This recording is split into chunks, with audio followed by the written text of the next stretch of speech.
ఈ ప్రేక్షకులకు అందరికీ కూడా అడ్వాన్స్గా సంక్రాంతి శుభాకాంక్షలు. అలాగే ఈ మధ్యకాలంలో జరిగిన అసెంబ్లీ ఎన్నికల్లో విపరీతమైన డబ్బు ప్రవాహంతో కాంగ్రెస్ ప్రభుత్వం అధికారంలోకి వచ్చింది.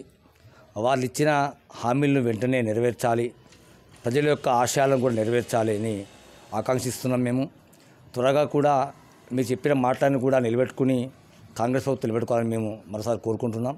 అదేవిధంగా ఏదైతే అధికారం రాకున్నా కానీ మన ములుగు ప్రాంతానికి నరేంద్ర మోడీ గారు ఏదైతే గిరిజన విశ్వవిద్యాలయం ఇది మాట ఇచ్చాడో ఆ మాట తప్పకుండా తూచా తప్పకుండా రాష్ట్రపతి ఆమోదం కూడా తెలిపేదన్నది.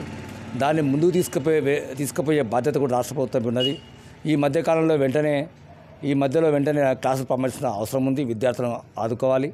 ఈ విధంగా గిరిజన విశ్వవిద్యాలయాన్ని ముందు తీసుకువెళ్ళి అందరు కూడా ఇక్కడ అందరికీ కలిసి వచ్చేటట్టు చేయాలని కోరుతున్నాం. అదేవిధంగా రాబో పార్లమెంట్ ఎన్నికల్లో కూడా ఈ యొక్క మహబూబాబాద్ పార్లమెంట్ కంపల్సరీ మేము గెలిపే లక్ష్యంగా పనిచేస్తాం.